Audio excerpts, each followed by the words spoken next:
In this message on January 17 to January 27. This is your love reading.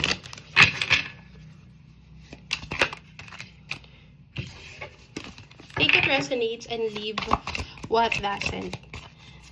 Tignan natin kung ano ang message for you. We have the Six of Cups. Okay, so I feel like in the next 3 months, your person is about to make a move. And this is a massive shift in your life that you have been waiting for so long. Ang tagal mo itong hinintay.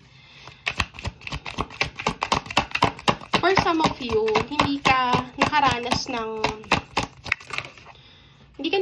ng atensyon sa ibang tao. Only this person could make you feel that. And there's a Tower card. I feel like nag-shift sa side niya or nagulat siya, parang nabigla siya dito na yung connection nyo ay sobrang strong, na marami kayong resemblances, ang dami nyong similarities, na kahit siya napapaisip na possible pala tong cosmic love na to. Hindi ko inasahan na mai-inlove ako ng ganito kagrabe, ganito katindi sa tao. And obsessively, this person is thinking about you kasi you have this Hierophant energy. And tahimik ka lang, very steady ka with the Empress card. Agagandahan din siya sa'yo. You are very steady and hindi ka nagpapadala sa mga shallow things. So, meron siyang napansin sa'yo, which is, ikaw ay very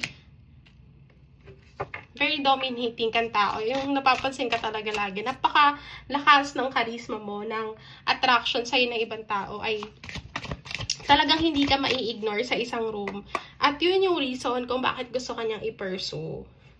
Para sa kanya, ikaw yung tao na best fit sa ugali niya, sa lifestyle niya. Kaya hindi kanya kaya i-let go. For some of you, mapapansin mo na itong tao na to, mag-take advantage siya dito sa opportunity na mag-uusap kayo. And ito na yung pagkakataon niya, papadaan siya dito, like meron kayong kunwaring gagawin na project, something like that, and meron kayong uunahin na something na pwede kayong mag-collaborate. So, yun yung reason kaya mag-uusap kayong dalawa. And I don't think that this person will leave you kasi kahit na hindi kayo, wala pa kayo sa relationship or hindi pa kayo yung talagang magkarelasyon, alam niya sa sarili niya na kailangan magkaroon ng effort sa side niya. Kasi kung hindi siya mag-e-effort, alam niyang mawawala ka. Seven of Swords. Yun yung hindi niya kayang tanggapin. At hindi niya matatanggap na mawala ka na lang bigla. Kaya naman, expect a communication from this person. Nabibigla ka na lang, magme-message siya sa'yo.